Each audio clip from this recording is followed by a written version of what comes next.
This is part 2 of my Arrowtown Reflections painting demonstration. In part 1, I set the foundation of the painting. Now it's time to go around and refine what's on the surface, add some more intricate details, and bring it all together. All up, this part took about 6 hours, but I'll distill it down to a few key steps and decisions. The first thing I do is clean up this area of shallow water and rocks, which is sitting between the running water at the top and the still body of water at the bottom. It's looking a bit flat and lifeless at the moment, so I use my fingers to mix things up a bit. This gives me more of a direct feel for what's going on. I often do this when the painting's looking a bit tight, or if I'm feeling a bit detached from the painting. You can also create some interesting marks and effects with your finger that you can't easily create with a brush or a palette knife. In this case, I'm picking up a bit of off-white on my finger, then dabbing and smudging it into the wet surface. This creates these interesting soft, blended marks. This approach seems to be doing an alright job, so I continue using my finger to add lighter colours over the top. Here I'm using more of a scumbling approach, where I gently drag and dab my finger in a way that the paint breaks onto the surface. This creates a bit of a broken colour appearance, with some of the colours below showing through. I also add a few dabs of dirty Cadmium Orange and Alizarin Crimson to inject a bit of colour and variance into this area. This plays into the idea of rocks below the water's surface, which often feature those nice rich oranges and reds. I go back to a brush and try to add a bit more movement to the water using punchy, directional strokes. These strokes suggest that the water is a bit turbulent as it flows over the uneven, rocky ground. I start working on the tree reflections in the water. These are dark and fairly intricate. These reflections, along with the actual tree at the top of the painting, play an important role in anchoring the painting and giving it a bit of structure. Without them, the light colours would all melt into one indistinct shape, and it would be difficult to make out what's going on. I then scumble a dark purple colour to suggest vague reflections of the leaves and tiny branches.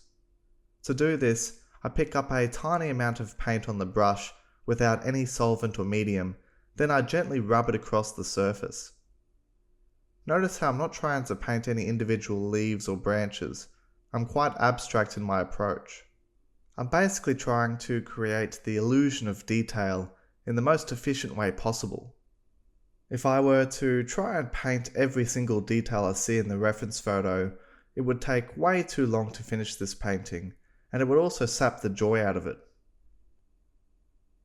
After giving the brush a quick wipe down, I then start painting in the fallen leaves which are floating on the water's surface.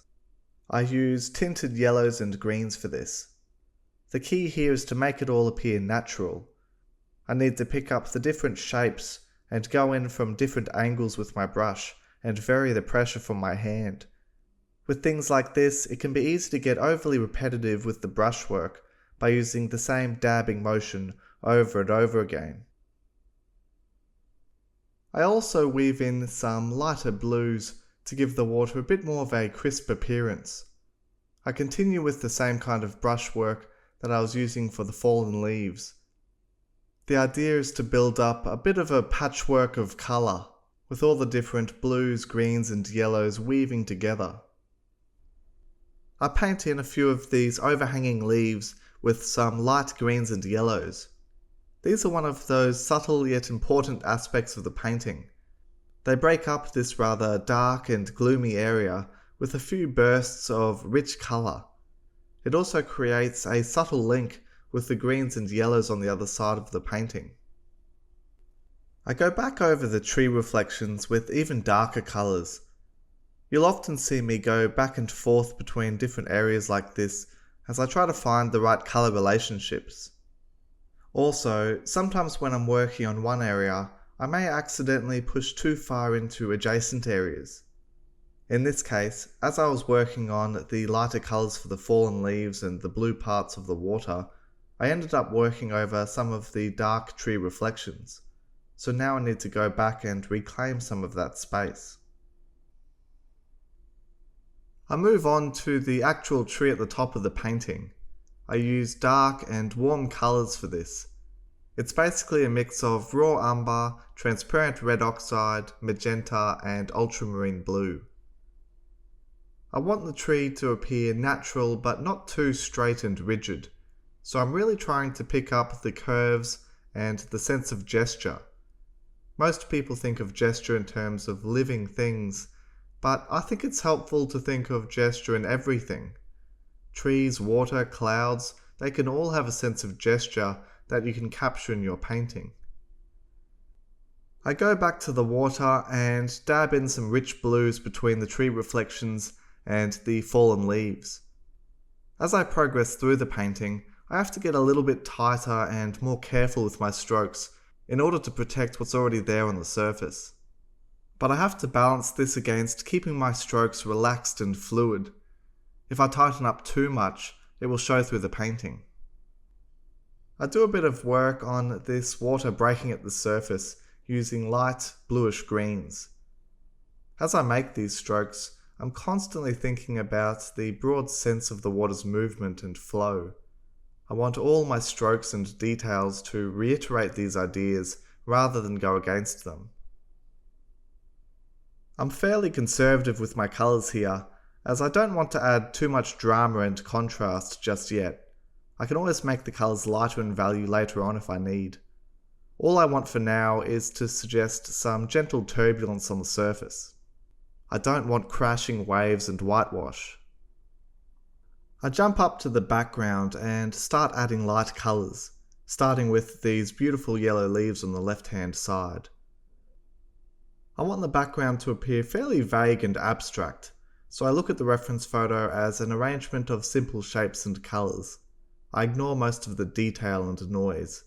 By doing this, the background falls back in terms of attention and allows the more intricate parts of the painting to come forward. The background does provide a good opportunity to use a bit of playful brushwork and colour, because I don't need to worry as much about realism and fine rendering. These strokes inject a bit of life and energy into the background without drawing too much attention.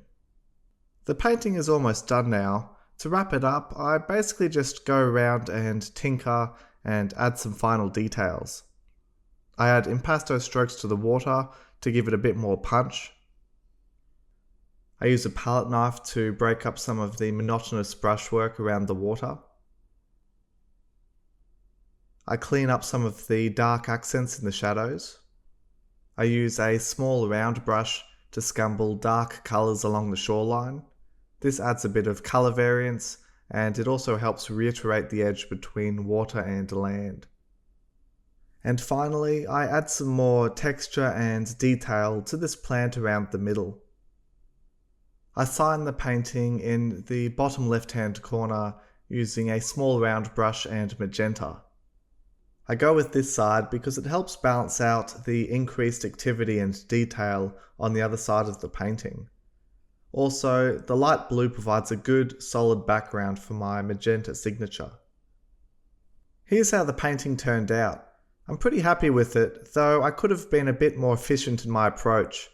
There was too much back and forth, and I felt like I was just dragging my feet by the end of it. But the painting does do a good job of capturing my ideas and impressions from that day in New Zealand. Thanks so much for watching. If you enjoyed this video, please give it a like and subscribe to the channel. Also, make sure you subscribe to my newsletter. I'll leave a link to that in the description below the video. Happy painting, and I'll see you in the next one.